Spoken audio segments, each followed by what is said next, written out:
Hi everyone, my name is Ritu and you are watching English skills A1। आज हम tense पढ़ेंगे future perfect tense. तो future perfect tense की पहचान क्या होती है? हिंदी सेंटेंसेस के लास्ट में वर्ब के साथ चुकेगा, चुकेगी, चुके होंगे, इस तरह के वर्ड्स आते हैं। इन सेंटेंसेस से ऐसे कार्यों का बोध होता है जो फ्यूचर में किसी पर्टिकुलर टाइम में पूरे हो जाएंगे। जैसे हम कल तक अपना काम पूरा कर चुकेंगे। तो आप देखिए सेंटेंस के लास्ट में चुकेंगे वर्ड आया है, वर्ब पूरा करना है, उसके साथ वर्ड लगा हुआ है चुकेंगे। तो कैसे बनाएंगे इसको? We shall have completed our work by tomorrow. इन सेंटेंसेस में यानी फ्यूचर परफेक्ट में ऐसे सेंटेंसेस भी आते हैं जिनमें दो कार्यों का वर्णन हो, जिसमें एक काम दूसरे काम से पहले समाप्त हो जाएगा।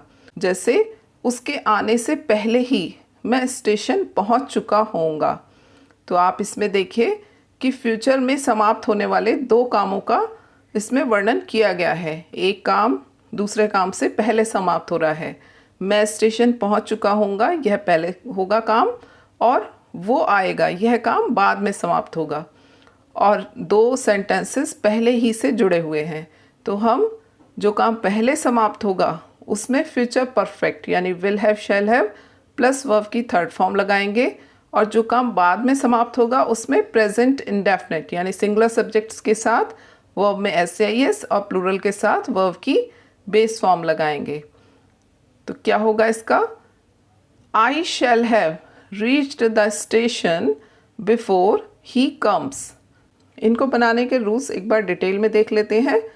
अफर्मेटिव सेंटेंसेस यानी सकारात्मक वाक्य, जिन सेंटेंसेस में नहीं ना आया हो, कोई क्वेश्चन ना किया गया हो, तो इनका स्ट्रक्चर रहेगा सबसे पहले सब्जेक्ट, फिर विल हैव, शैल हैव, फिर वर्ब की third form and then object.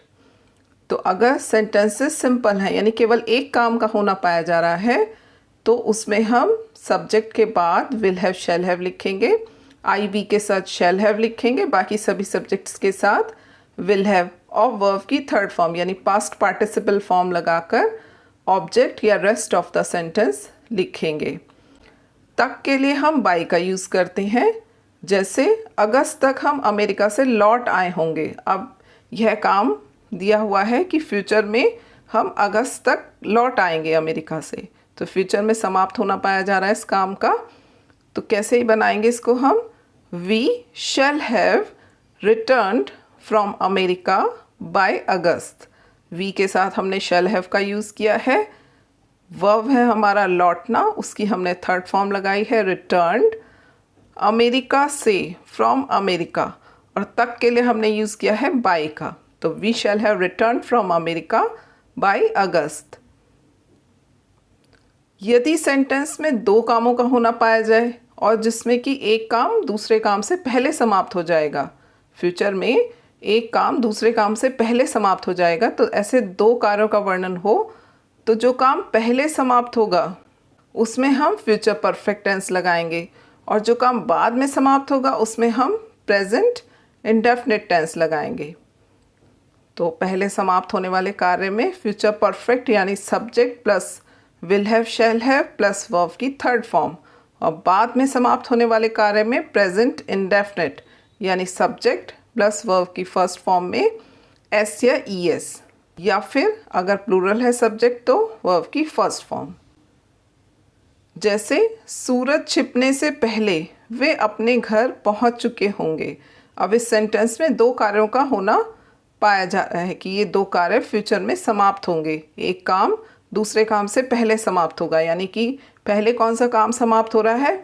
वे अपने घर पहुंच चुके होंगे, उसके बाद सूरज छिपेगा। तो कैसे बनाएंगे हम? जो काम पहले समाप्त हो रहा है, ऊपर देखिए आप स्ट्रक्चर फ्यूचर परफेक्ट का, सबसे पहले subject and then will have, shall have, फिर वर्ब की थर्ड फॉर्म। तो क्या लिखेंगे? They will have reached their homes. उसके बाद पहले की इंग्लिश यानी इसमें कंजंक्शन बिफोर यूज़ करेंगे। उसके बाद हम लिखेंगे प्रेजेंट इंडेफिनिट, सूरज छिपेगा। अब सूरज सिंगुलर सब्जेक्ट है तो वर्ब में SAIS लग जाएगा। The sun sets. तो क्या बना? They will have reached their homes before the sun sets. इसी तरह से तुम्हारे जाने से पहले मैं अपना गृह कार्य समाप्त कर चुका होऊंगा। तो पहले कौन सा काम होगा? मैं अपना गृह कार्य समाप्त कर चुका होऊंगा। तो इसमें हम लगाएंगे आई के साथ shall have. I shall have finished my homework before तुम जाओगे। तो यू गो। यू हमारा प्लूरल सब्जेक्ट है, तो वर्ब की बेस फॉर्म ओनली यूज होगी, SAS नहीं आएगा यू के साथ। तो I shall have finished my homework before you go. Negative sentences यानी जिन सेंटेंसेस में नहीं आया हुआ हो, तो नेगेटिव सेंटेंसेस में विल शैल के बाद और हैव से पहले यानी विल शैल और हैव के बीच में नॉट लगाते हैं। तो स्ट्रक्चर क्या रहेगा? Subject plus will shall plus not and then have, फिर वर्ब की third form and then object. जैसे मैं दोपहर तक पत्र नहीं लिख चुकूंगा, तो क्या बनेगा इसका?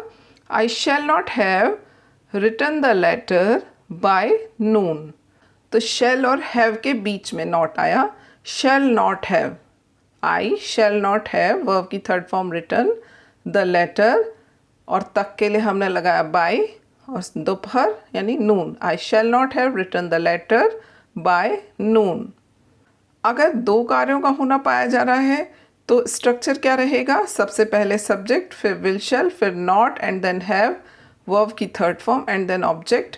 फिर बिफोर से हम इसको कनेक्ट करेंगे एंड देन सब्जेक्ट, और फिर वर्ब की फर्स्ट फॉर्म में एस या ES यानी प्रेजेंट इंडेफिनिट टेंस। तो वही जो हमने अफर्मेटिव सेंटेंसेस में सीखा था वही स्ट्रक्चर रहेगा, केवल क्या चेंज होगा? विल शैल के बाद नॉट लग जाएगा। तो एक एग्जाम्पल देख लेते हैं। उसके घर पहुंचने से पहले वर्षा शुरू नहीं हो चुकेगी। तो पहले कौन सा काम? अब आप इसमें कंफ्यूज मत होइएगा कि नहीं आया हुआ है तो ये काम पहले नहीं हुआ है। आप इसमें नहीं छिपा कर देख लीजिए कि पहले कौन सा काम हुआ। तो उसके घर पहुंचने से पहले वर्षा शुरू हो चुकेगी, तो यानी कि वर्षा शुरू होने का काम पहले हुआ है। अब इसे हम नेगेटिव बना लेंगे, वर्षा शुरू नहीं हो चुकेगी। तो क्या बनेगा इसका? It will not have begun to rain before he reaches home. वो घर पहुंचेगा, he reaches home. Interrogative sentences यानी प्रश्नवाचक वाक्य। प्रश्न दो तरह के होते हैं। एक होता है जिसमें क्या वाक्य के शुरू में होता है, हिंदी सेंटेंस में क्या वाक्य के शुरू में होता है। तो इन सेंटेंसेस की इंग्लिश बनाते समय हम उस टेंस का हेल्पिंग वर्ब शुरू में लिखते हैं। तो फ्यूचर परफेक्ट टेंस का हेल्पिंग वर्ब है विल शैल, तो उसे हम शुरू में लिखेंगे।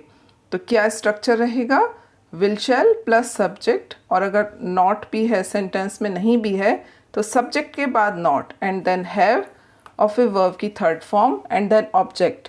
उसके बाद हम उसे बिफोर से कनेक्ट करेंगे एंड देन सब्जेक्ट, और फिर वर्ब की फर्स्ट फॉर्म में एस या ES यानी प्रेजेंट इंडेफिनिट टेंस लगाएंगे। तो जिन सेंटेंसेस के शुरू में क्या हो उनकी इंग्लिश बनाने में सबसे पहले will shall and then subject, फिर हैव, और फिर वर्ब की थर्ड फॉर्म आती है। इसको समझते हैं एक सेंटेंस से। क्या सूर्य उदय होने से पहले ही वे खेत पर जा चुके होंगे? तो कैसे बनेगा? Will they have gone to the field before the sun rises. तो जो पर्पल से लिखा हुआ है सेंटेंस वो काम पहले हुआ है, और उसमें हमने फ्यूचर परफेक्ट टेंस लगाया है, और उसमें चूंकि इंटरोगेटिव सेंटेंस है तो विल वाक्य के शुरू में लगा दिया है, और बाद वाले जो काम बाद में हुआ है उसमें हमने प्रेजेंट इंडेफिनिट टेंस यानी सिंगुलर सब्जेक्ट के साथ वर्ब में एस या ES लगाया है, और सेंटेंस को हमने कंजंक्शन बिफोर से जोड़ा है। रूल 2, अगर सेंटेंस के बीच में कोई क्वेश्चन वर्ड दिया हुआ है तो क्या स्ट्रक्चर रहेगा? ब्लू से लिखा हुआ है। सबसे पहले क्वेश्चन वर्ड यानी कि अगर कौन, क्या, कब, कहाँ आया हुआ है, सबसे पहले इसकी इंग्लिश लिखते हैं, फिर उसके बाद हेल्पिंग वर्ब विल या शैल लगाते हैं, फिर सब्जेक्ट, उसके बाद अगर सेंटेंस नेगेटिव भी है तो सब्जेक्ट के बाद नॉट, उसके बाद हम हैव लिखते हैं, और फिर वर्ब की थर्ड फॉर्म लगाते हैं। और फिर कंजंक्शन बिफोर से जोड़कर प्रेजेंट इंडेफिनिट टेंस से बाद में समाप्त होने वाले कार्य को लिखते हैं। तो सेंटेंस देखते हैं। मेरे पेड़ पर चढ़ने से पहले ही वह क्या खा चुका होगा। तो जो सेंटेंस पर्पल कलर से लिखा हुआ है वह काम हमारा फ्यूचर में पहले होगा, तो इसमें हम फ्यूचर परफेक्ट टेंस लिखेंगे। तो कैसे बनेगा ये sentence? What will he have eaten, और फिर कंजंक्शन बिफोर लगाएंगे मेरे पेड़ पर चढ़ने से, यानी मैं पेड़ पर चढ़ूंगा। इसमें हम प्रेजेंट इंडेफिनिट टेंस लगाएंगे, आई क्लाइंब अप द ट्री। यदि सेंटेंस में हु ही सब्जेक्ट का काम कर रहा है, यदि इंटरोगेटिव सेंटेंस में हु ही सब्जेक्ट का काम कर रहा है, तो सबसे पहले उसकी इंग्लिश, फिर विल हैव और फिर वर्ब की थर्ड फॉर्म लगाते हैं। जैसे अध्यापक के आने से पहले कौन तुम्हारे पुत्र को दंड दे चुका होगा। तो आप देखिए कौन है इसमें क्वेश्चन वर्ड, तो यही सब्जेक्ट का काम कर रहा है। तो सबसे पहले इसको लिखेंगे हु, उसके बाद हम विल हैव लगाएंगे, फिर वर्ब की third form and then object. तो who will have punished your son before the teacher comes, अध्यापक आएंगे, बिफोर द टीचर कम्स। तो who will have punished your son before the teacher comes. यदि sentence negative भी है तो subject के बाद नॉट और फिर हैव आता है। जैसे क्या मेरे स्कूल पहुंचने से पहले घंटी नहीं बज चुकी होगी। तो will the bell not have rung before I reach the school. एक बार रिकैप कर लेते हैं सारे सेंटेंसेस का। अफर्मेटिव सेंटेंस, तुम्हारे स्टेशन पहुंचने से पहले रेलगाड़ी छूट चुकी होगी। The train will have left before you reach the station. Negative sentence, तुम्हारे स्टेशन पहुंचने से पहले रेलगाड़ी नहीं छूट चुकी होगी। The train will not have left before you reach the station. क्या तुम्हारे स्टेशन पहुंचने से पहले रेलगाड़ी छूट चुकी होगी। Will the train have left before you reach the station. और अगर सेंटेंस में क्वेश्चन वर्ड भी है, तुम्हारे स्टेशन पहुंचने से पहले रेलगाड़ी क्यों छूट चुकी होगी, तो सबसे पहले इस क्वेश्चन वर्ड की English, why will the train have left before you reach the station. I hope कि फ्यूचर परफेक्ट टेंस आपको समझ में आ गया होगा। अगले वीडियो लेक्चर्स में हम अलग अलग फ्यूचर परफेक्ट के अफर्मेटिव, नेगेटिव और इंटरोगेटिव सेंटेंसेस की प्रैक्टिस करेंगे। तो अगर आपको ये वीडियो लेक्चर अच्छा लगा हो तो इसे लाइक करें, शेयर करें, और इसी तरह के और वीडियो लेक्चर्स देखने के लिए और इंग्लिश सीखने के लिए मेरे चैनल को सब्सक्राइब करना ना भूलें। Thanks for watching.